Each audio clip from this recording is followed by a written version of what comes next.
একটি শহর কিভাবে তার নদী ও খালগুলোকে সংরক্ষণ করে রাখে এবং কিভাবে নদীকে কেন্দ্র করে নগর, বাণিজ্য ও বিনোদন কেন্দ্রে পরিণত হয় তা নেদারল্যান্ডসের রোটারডাম শহরকে দেখলে বোঝা যায়।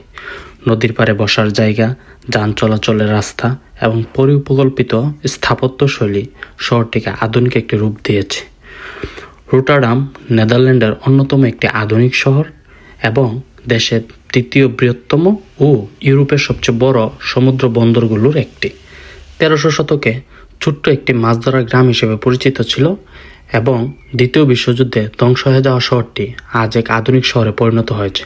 রোটারডাম শহরের আয়তন 326 বর্গ কিলোমিটার, যা ঢাকার আয়তনের প্রায় সমান। বাংলাদেশে প্রায় প্রতিটি জেলাতেই নদী ও খাল রয়েছে। আমরা যদি এগুলোকে ঠিকভাবে সংরক্ষণ করতে পারতাম তাহলে বাণিজ্যের পাশাপাশি বিনোদনের জন্য একটি বড় মাধ্যম হয়ে দাঁড়াতো। এই নদীটির নাম নিউয়ে মাস, যা ইউরোপের রাইন নদীর একটি শাখা। যেমনটা আমাদের মেঘনা নদী থেকে সুরমা এবং কুশিয়ারা নদীর উৎপত্তি, ঠিক সেরকমই রাইন নদী থেকে নিউয়ে মাস নদীর উৎপত্তি।